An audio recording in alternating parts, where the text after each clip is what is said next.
যাত্রীবাহী ট্রেনের রেয়াত সুবিধা প্রত্যাহার করার সিদ্ধান্ত নিয়েছে সরকার। ৪ মে থেকে এ সিদ্ধান্ত কার্যকর হবে। এতে যাত্রীবাহী আন্তনগর, মেইল, লোকাল ও কমিউটার সব ধরনের ট্রেনের ভাড়া বাড়বে।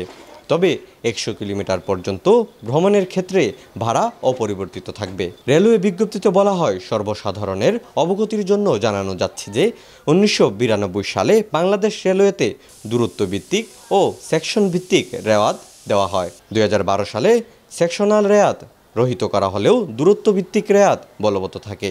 সম্প্রতি যাত্রীবাহী ট্রেনগুলোতে ভাড়া বৃদ্ধি না করে শুধু বিদ্যমান দূরত্ব ভিত্তিক রেয়াত প্রত্যাহারের সিদ্ধান্ত গ্রহণ করা হয়েছে। যখনই ট্রেনে যাইতে চাই তখনই দেখা যাচ্ছে সিট নাই, অথচ প্রতিদিনই একটা কোনো 10 দিন আগে 1 ঘন্টার মধ্যে সব সিট বুকিং হয়ে যাচ্ছে। তারপরেও সরকারের কোন ক্ষেত্রে লস হচ্ছে সেটা তো বুঝতে পারতেছি না। কারণ যদি লস আপনার গাড়িতে প্যাসেঞ্জার না থাকতো অথচ দেখা যাচ্ছে সিটের চেয়ে দ্বিগুণ যাত্রী প্রায় যাচ্ছে, তাহলে লস হওয়ার তো প্রশ্ন আমি দেখতেছি না। এখানে লস হতে তেমন কিছু দেখতেছি না। তারপরও এখন সাধারণ মানুষের ইনকাম আয় সোর্স তো এটা দেখতে হবে। বর্তমানে জিনিসপত্রের যে দাম, এভাবে সাধারণ মানুষ এরপর বাড়াইলেও কী করবে সেটা আমি বুঝতে পারতেছি না। যা একটু ট্রেনের সুযোগ সুবিধা ভালো ছিল, এখন যদি আরও বাড়ানো হয় তাহলে তো এটা বুঝতে পারছেন কি সাধারণ মানুষের উপর যে একটা চাপ আসবে, ওটা মানুষ আরও কষ্ট করবে দাঁড়াবে। এখন এটাই তো সরকারের লস কোন দিকে সেটা সরকার ভালো বুঝতে পারতেছে। কারণ আমার মতে লসের তো কোনো কিছু দেখতেছি না। কারণ প্রতিদিনই যাত্রী যাচ্ছে, যতই যাত্রী যাচ্ছে কোনো দিকে সিট পাইতেছি না। 10 দিনের 1 ঘন্টা যে 10 দিন আগে অগ্রিম যে টিকিটটা দেওয়া হচ্ছে, অথচ আপনি 1 ঘন্টা পরে 8টা থেকে 9টার পরে যান, বলবে যে কোনো টিকিট নাই। অনলাইন তো এখন দিচ্ছে, ঠিক আছে, তারপর বলবে কোনো টিকিট নাই। তারপর ট্রেনে উঠবেন, দেখবেন যে প্যাসেঞ্জার আপনার একটা বগিতে 60 জন যাত্রী, ও তো দেখা যায় ওখানে 100 জন যাত্রী দাঁড়ায়, আরও 50 জন যাত্রী দাঁড়াইছে স্ট্যান্ড টিকিট। তাহলে লসটা কোন দিকে হচ্ছে সেটা তো আমি বুঝতে পারতেছি না। আবার ভাড়াতে বাড়াবে বলতেছেন 4 মে থেকে, এতে সাধারণ মানুষের অবস্থা আর কী হবে? আয় ব্যয় তো বাড়তেছে না, খরচ তো নিত্যদিনই বাড়তেছে, জিনিস প্রতিদিনই দাম বাড়তেছে। তাহলে এখন সাধারণ মানুষের ভোগান্তি তো নিশ্চয়ই আরও বাড়বে। বাকিটা সরকারে বুঝতেছে, এটা আমার আর বলার কিছু নেই তেমন। এখন তো আবার যেমন এক্সট্রা কিছু চার্জ লাগলো, তো সাধারণ মানুষের জন্য অনেক কষ্টদায়ক। যেমন আমরা ট্রেনে ভ্রমণ করার জন্য একটু আরামের জন্য সবাই আসতেছে, আসার পরে দেখা যায় 10 দিন ঘুরতেছি, আমরা টিকিট পাইতেছি না, করতেছি। অনলাইনে টিকিট কাটতে গেলে দেখেন আপনি 10 দিনে আগে টিকিট দিতেছে, 5 মিনিটের টিকিট শেষ। এই জন্য ভাই এখন ট্রেনও তো ভ্রমণ করার খুব কষ্ট হয়ে যেতেছে আমার।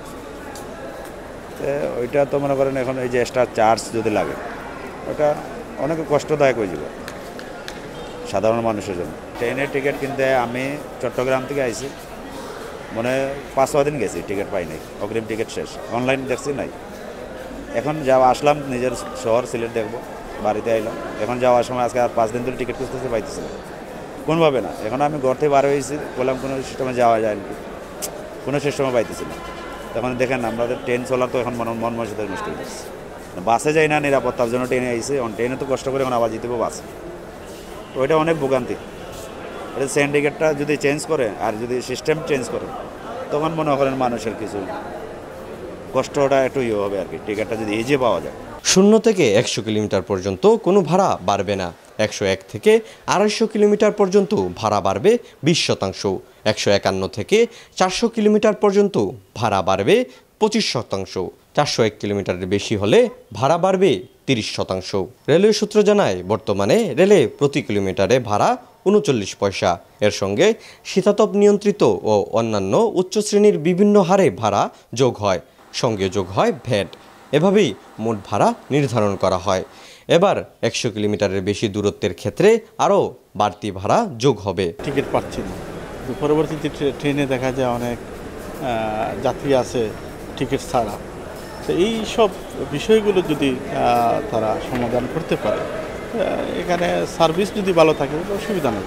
বাঙালি জাতি সবাই চায় যে রেলটা উন্নতি করুক, আমরা যে স্বাচ্ছন্দ্যে চলাচল করতে পারি, যাতায়াতটা সুবিধাজনক হোক। রেলে তো আমাদের যাত্রাটা তো ভালো হয়, আরামদায়ক হয়। এই জন্য রেল ডিপার্টমেন্টটা উন্নতি করা উচিত।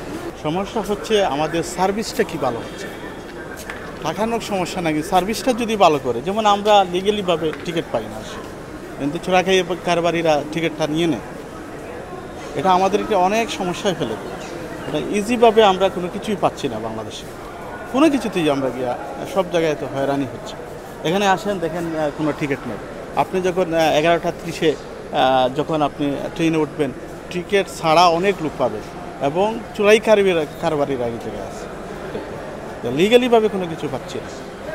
টাকা সমস্যা নেই, সামান্য টাকার জন্য বাঙালি আমরা চিন্তিত না।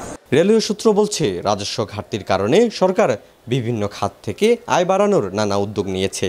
এর মধ্যে রেলের লোকসানও বছরে ২,০০০ কোটি টাকা ছাড়িয়েছে। এমন পরিস্থিতিতে রেলের ভাড়া বৃদ্ধির বিষয়টি সামনে আসে। এ পরিস্থিতিতে ভাড়া না বাড়িয়ে রেয়াত বাতিল করে আয় বাড়ানোর উদ্যোগ নেয় রেলওয়ে। এতে সংস্থাটি বছরে ৩০০ কোটি টাকা বাড়তি আয় করতে পারবে বলে প্রাক্কলন করেছে। জুবায়ের আহমেদ, টুডিবিডি টিভি, সিলেট।